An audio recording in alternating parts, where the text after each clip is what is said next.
Good evening and welcome back to Golden Eagle Sports Report. Tim, the men's basketball team is flying on top of the Big East. You said it, Megan, and the women's basketball team is gearing up for the Big East tournament. So, get ready, Marquette Nation. Golden Eagle Sports Report starts right now. Slam dunk! Oh, that's a poster.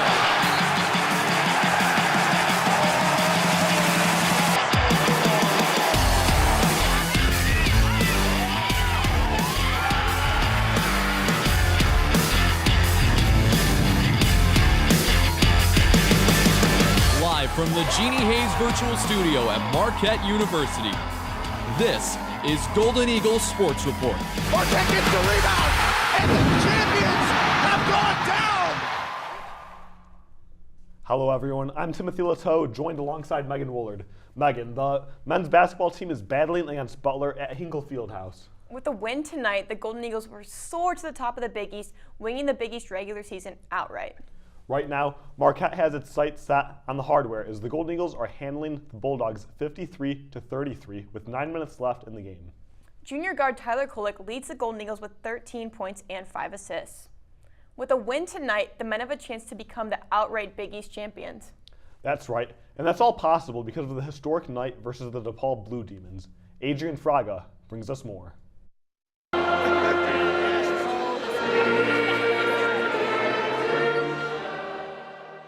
On October 18, 2022, just less than a month away until the college basketball season began, the Marquette Golden Eagles were picked to finish 9th in the Big East.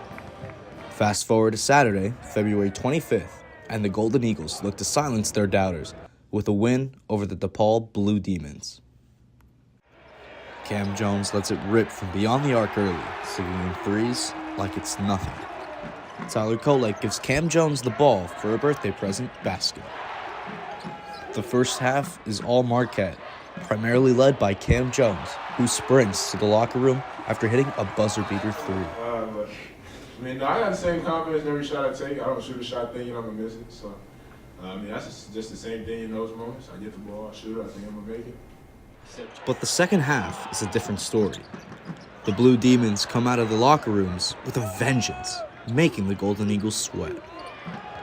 Although DePaul started to make things interesting, there just wasn't enough time. Some clutch Tyler Kolek free throws helped put away the Blue Demons, 90-84. Second half, ton of credit to DePaul. Unbelievable fight, toughness. They did a great job on the defensive end, blowing up a lot of our actions, just tougher. And I think it's a great lesson for our team. If we're able to have the humility to accept it, that first of all, human nature is really powerful. You're up 21 at the half, and it's easy to think that it's easy, but it's never easy. This win for Marquette now guarantees a share of the Big East regular season title, despite all the odds stacked against them. The Golden Eagles look to keep the madness rolling just in time for March. I'm Adrian. And after a pivotal week in Marquette basketball featuring 2 Big East wins, the men's basketball team is now ranked 6th in the latest Associated Press poll. Additionally, Tyler Kolek has been named both the NCAA and Big East Player of the Week, averaging 20 points, 2.5 rebounds, 10 assists, and 2.5 steals these past 2 games. In the latest bracketology done by CBS, expert Jerry Palm has Marquette as a 2 seed in the East region. Marquette would play in Columbus, Ohio against 15 seed Marquette Catamounts in the projected matchup. Well, with the postseason in sight, we begin with Marquette men's beat reporters Jackson Gross and Kaylin Wright. We always have a great show when you two come on, so I'm very excited to get this panel started. So Marquette basketball makes the Final Four. Is that an overreaction or not? Kaylin, we'll start with you. Yeah, unfortunately, I gotta say that's a bit of an overreaction. You know, I love how far Marquette has come. You know, ranked 6th in the country after being ranked 9th in the preseason poll. Now they're 1st in the Big East as of right now. And I also do love how Shaka has instilled this game-by-game mentality into the team. But I think come March, it's a totally different atmosphere. And I just don't think they have enough experience to overcome the obstacles that they're going to face in March. And I think at most, maybe it's the Wojo Nightmares talking, but I think at most they're going to win 2 games. I just don't think they have it in them. Well, while you may be living in the Wojo nightmares, I'm going to be living in the Shaka daydreams, because with the top 6 ranking, I think it's the expectation at this point that this team will make the Elite Eight. In both bracketologies through CBS and ESPN, they're going to face a tough matchup. They'll either face Alabama through ESPN's bracketology or Kansas, potentially Kansas as a 1 seed in either side of that bracket. But I think they just have that necessary experience of last year and what it's like to get destroyed by North Carolina in the tournament, and know not to let that happen again, and realize that, as they've been saying all year long, there is no finish line. Well, no matter how far they go, they need good shooting. So who's the better shooter, Cam Jones or David Joplin? Well, I will say for this year that Cam Jones is easily the best three-point shooter on this Marquette team. I will make a case for David Joplin. He's had a really solid season. He's only taken 4.5 threes per game, but he's the highest shooting percentage on the team at 38.5. The problem is we just haven't seen that necessary volume I would need to see in order to say he's better than Cam Jones. It's been funny to see them go back and forth and saying who's the better shooter or not. But I think once David Joplin will finally cracks the starting lineup, I mean, the first 2 years of his career, he barely played as a first year, and now as a second year, he's getting a lot more action. So maybe once he gets that similar volume to Cam Jones is at right now, I'd be willing to say that David Joplin is the better shooter. I think he just has a pure shooting touch that Cam Jones is really good at, but I think David Joplin could be even better. Yeah, I'm gonna say Cam Jones on this one. I think, like you said, they're both great three-point shooters. I just think Cam Jones is effective on both sides of the ball, and I think that he just he has a lot of different ways to get points. And I think Joplin's mainly a three-point shooter, but I think Cam Jones can get to the hoop. He's 47% shooting from the floor overall, so I just think he's a better overall shooter. Well, let's turn our attention to the first years. Who's been the better player for Marquette? Chase Ross or Ben Gold? What do you think, Caitlin? I think everyone might hate me after this, but I'm gonna go with Ben Gold. I think he's been a great asset this year, even though he had a bit of a rocky start. I just think, just purely because of the potential that he has, he just eats up a lot of those minutes when Ozo's on the bench. He gives Ozo a great amount of breaks. He eats up the fouls as well. And I just think we've seen a little bit of the potential with UConn. He had 12 points. He was one of their biggest offensive threats there. And I just think he's got the pick and pop down. And I'm just excited to see what he is going to bring to the team in the years to come. I'm going to have to go the other way. I'm going to have to say Chase Ross, one of my favorite players I've been able to talk to this year. Not only he's a capable three-point shooter off the catch and shoot, really solid defender, averaging just over a steal per game. But the biggest thing is that energy, those EGVs that this team loves so much, with his athleticism and his dunks.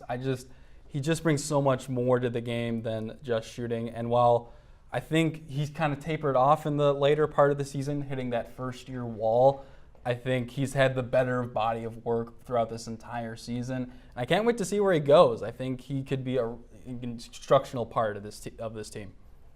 Well, let's talk more about the bench. Who's more valuable, David Joplin or Chase Ross? As much as I just talked up Chase Ross, I'm going to have to go David Joplin. He's grown into a 6th Man of the Year candidate for this team, really scoring almost 10 points per game, high-efficiency shooter, and I think he's just getting started in terms of his career. I really like what David Joplin's brought off the bench. Yeah, I'm going to have to agree. David Joplin, man, like you said, he's improved so much from last season. Shooting 28.8% from three last year, now up to 38.5%, like you said, Jackson. I think the potential he has as well. He's just been so great. He's proved himself time and time again with those breakout games. He had 28 points versus DePaul, 21 points versus Purdue, and he's definitely going to be a factor in how Marquette does coming up. Well, Kaylin, Jackson, thanks so much for your time. That's all that we have, but coming up we have a great block of all things women's basketball, so stick around. We'll be right back. Patriotism. It inspires passionate debate. It's worn like a badge of honor with good reason, because it means love and devotion for one's country. But what really makes up this country of ours? It's the people. To love America is to love all Americans. This year, patriotism shouldn't just be about pride of country. It should be about love. Love beyond age, sexuality, disability, race, religion, and other labels. Because love has no labels. Sometimes the things we do or say can make others feel hurt, excluded, or isolated. Everything you say and do creates an impact. How am I supposed to save the whole world? You can't think about saving the world. You have to think about saving one person. Because of you, someone's entire life can change. You don't have to be a superhero to have a positive impact. Friends? Friends.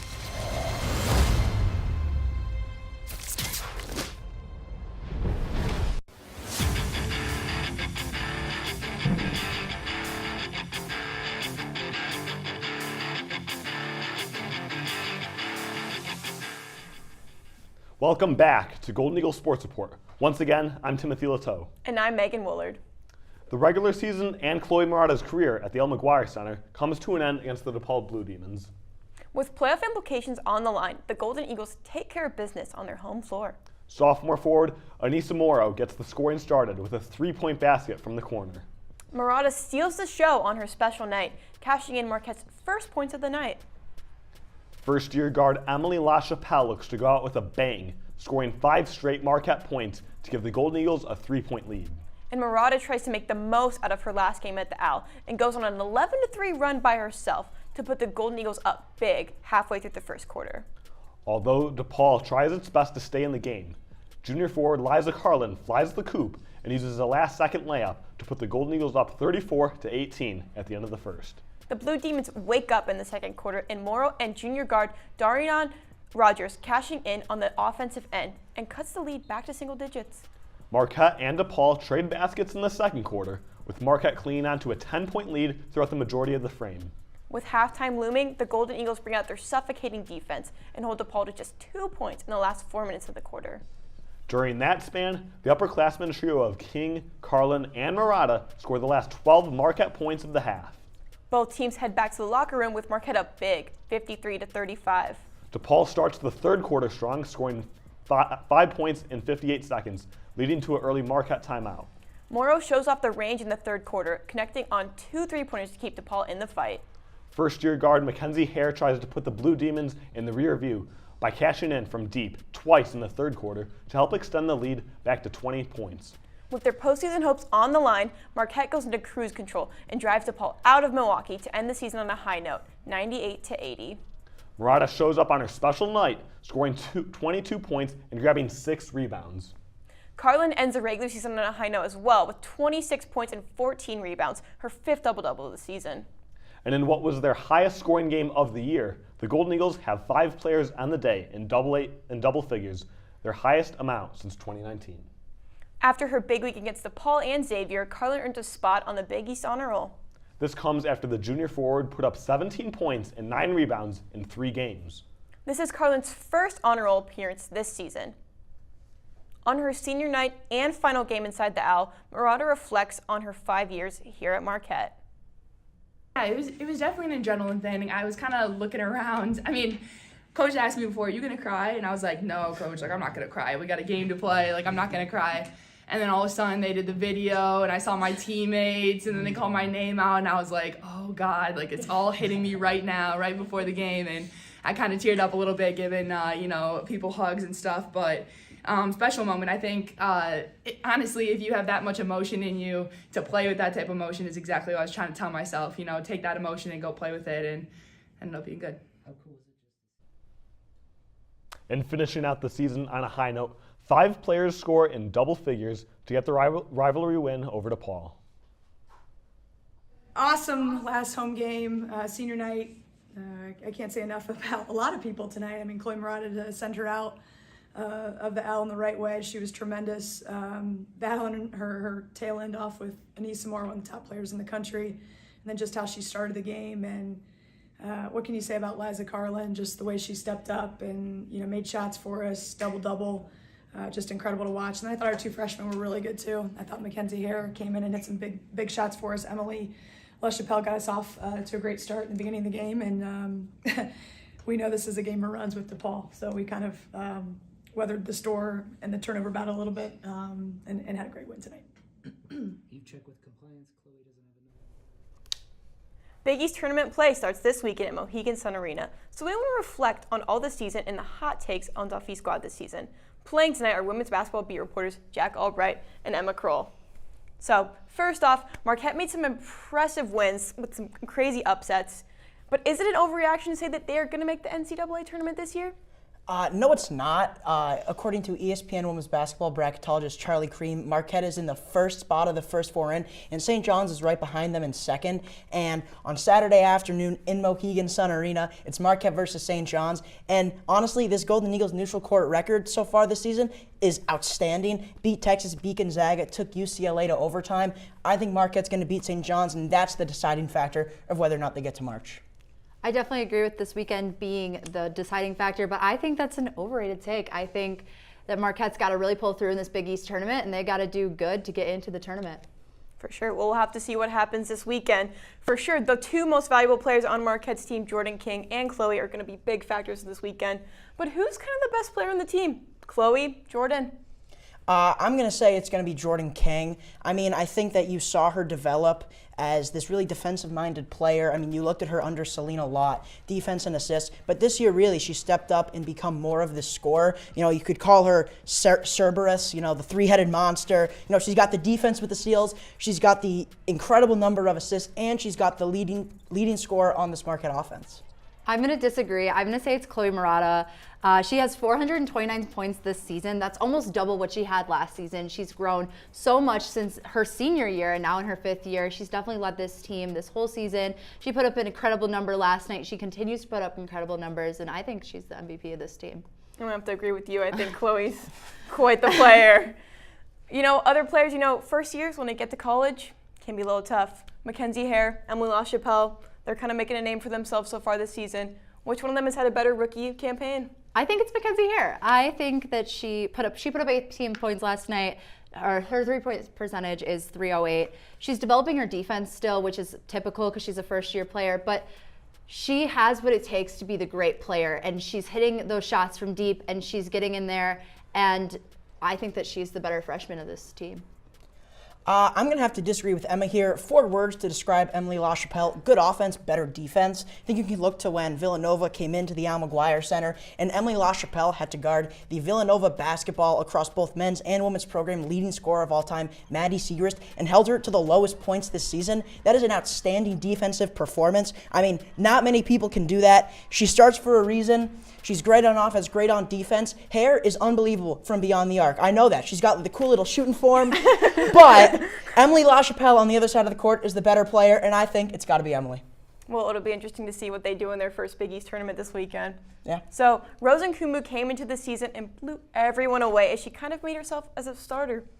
So would it be an overreaction to say she's the most improved player? No, it would not be. In the words of women's basketball beat reporter John Gunville, she is a mainstay in the starting lineup, and that's for a reason. First year, she played less than half the games. Now she's playing in every game, multiple minutes, being the person introduced at the start. She's on the court when she needs to be. Her defensive presence is just unbelievable. I mean, whether or not she hesitates to shoot from 3, I think is irregardless, because she's just grown so much as a defensive player, really good in transition, great under the hoop. I'm going to have to agree with Jack here. She started in 27 games this season, played in 29, 142 points in the season, 49 steals. She's incredible from on the defensive side. She's good on the offensive side. She's good at working the court. I think that she is the most improved. For sure. Well, Rose was one of a big part of the 2 upsets that Marquette women's had this season. We've got Texas, UConn. What was a more impressive win? I'm going to say it was UConn. It was the first win against the Huskies in Marquette women's basketball program history. It doesn't come lightly. You know, beating Gino Auriemma is not something that anyone can do. So that really stuck out to me. The main thing, though, is that the first question that was asked about whether or not they'd make it to the national tournament, that wouldn't be a question if they didn't beat UConn. Beating UConn put them in a position to be in a position.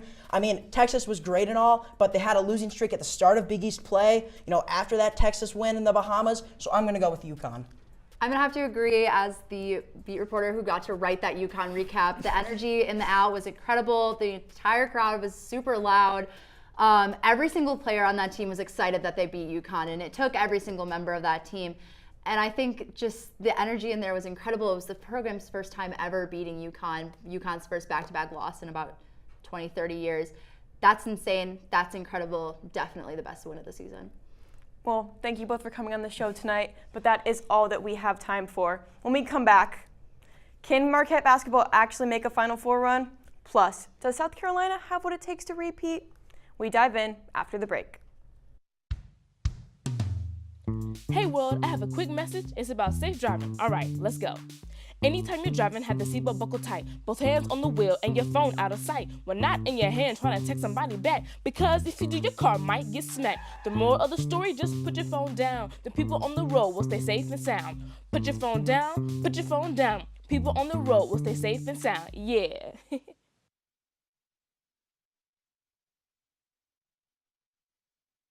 Roll over. When you adopt a shelter pet, you discover all the things that make them unique. And your mother. They're a little bit of a lot of things, but they're all pure love. Every day, Millions of people are connecting. Father, cosplayer, mentor, actor. It's time we take a step forward, come together, and discover How accepting our differences can make us stronger.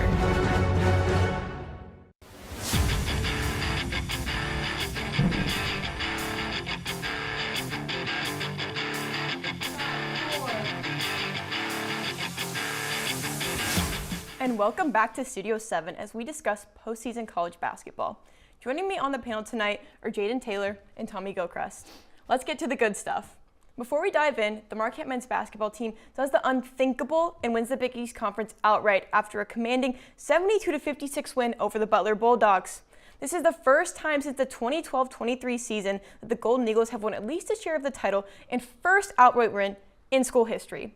The Golden Eagles go from 9th in the preseason poll to Big East champions. Tyler Kolek leads Marquette with 20 points and 10 assists in the win.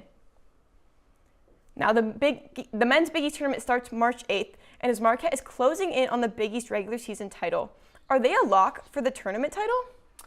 That's a bold word right there. I don't know. I mean, we have to remember the Xavier and Creighton games, those came down to the very last seconds.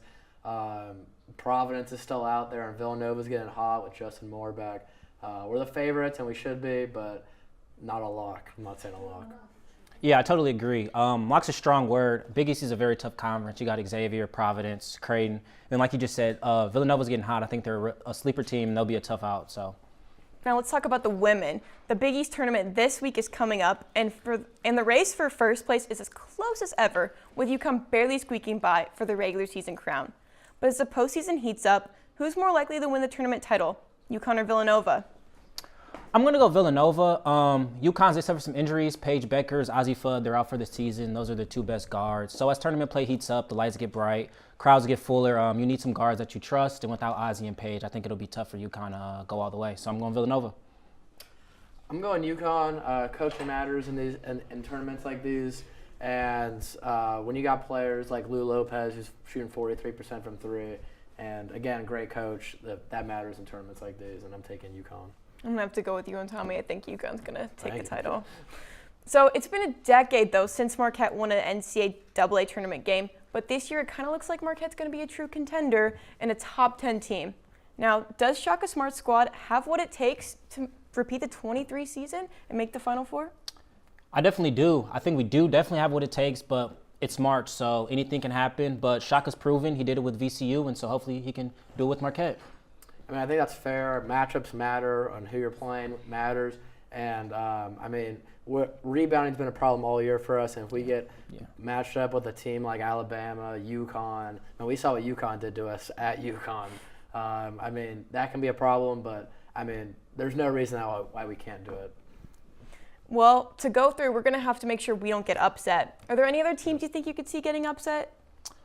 I'm going to go Purdue. Zach Edey's probably going to win National Player of the Year, but I think they're a little bit one-dimensional. I think they get a matchup where a team that likes to go up and down, move the ball with the stretch five, get Zach Edey in foul trouble. They can definitely get upset. So, I'm going to go with the Bruins. I mean, UCLA's played 4 ranked games this year, and they're 1-3 in those 4 games. Their one win being against the Kentucky Wildcats, who are not even ranked anymore. I think they could get punched in the mouth in the Sweet 16. And just get down early and not be able to come back. So what do we think with the women's Big East tournament coming up? Do we think that Marquette's going to win their first matchup against St. John's? I do. I think we're going to win. We're a good team, well-rounded. We got everything, so easy win. Yeah, I mean, I think we're the clear favorites, St. John's. We should be able to take care of business first round for sure. So, yeah, for sure. Now, Dawn Staley and the Gamecocks have been the unanimous #1 all season. Do we think that they can repeat? I mean, they're undefeated for a reason. They're 29-0. They've played 4 games that ended in single-digit wins, and 2 of those were against Stanford and UConn, who are great programs. I mean, anything can happen in March, but they're for sure my pick for the championship. I can't disagree with that. They're completely undefeated for a reason. They're proven. They won it last year, so I see no reason why they shouldn't win it this year. Now let's talk about the number 1 team on the men's side. The Houston Cougars have been the most recent AP poll, number 1 in the country, but they're not in a Power 5 conference. Do we think they really deserve the number 1 spot, Jaden? Yeah, I do. I think you put them in any conference, they're the best team. They have a proven coach, Hall of Fame coach, and they got 2 players going to the NBA. So I definitely do think that they are, I think they definitely deserve to be number 1. I don't know. Don't get me wrong. Their coach, Kelvin Simpson, he is a stud. He's a great coach, Hall of Fame for sure. But I think to be the best, you got to beat the best. And the best team they're being right now is the Memphis Tigers. And I don't know. I think that matters. They haven't really played anybody out of conference. They're a great team, great defensive team, but you got to be the best to beat the best. They only lost by 3 against Alabama, I might add. I don't know, man. I'd take Kansas over them any day. Whew, I wouldn't, but hey, we'll see. Who do we think who else could maybe take home the title? I like Alabama. I think their offense is really efficient. They take nothing but layups, threes, just modern basketball, so I think they got the best chance. I like Alabama a lot too, but again, I'm a big Kansas fan. I love Grady. I think he can really make a push there in March. All right, well, thank you both for a great discussion, but that is all the time that we have for tonight. But we'll be back March 21st, so be sure to follow MUWire Sports on Twitter for all of our coverage on Marquette sports and more. For Timothy the Toe, I'm Megan Woolard. Good night, Marquette.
Bring it.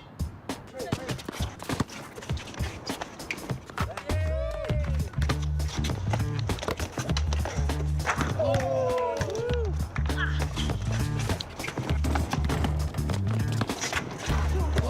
he's on fire.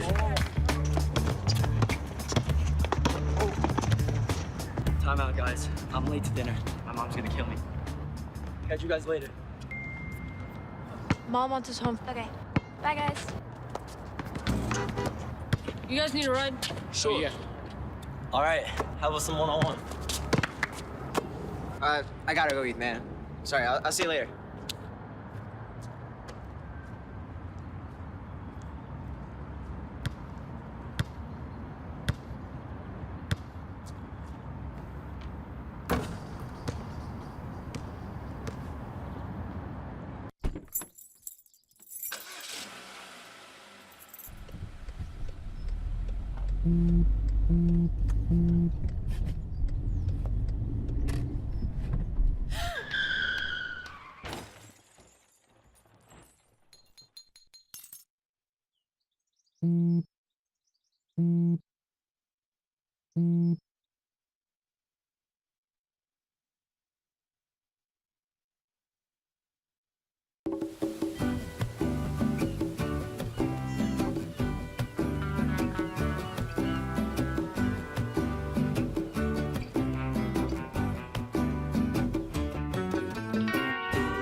Stem is precise, no margin for error. Dare to forget that.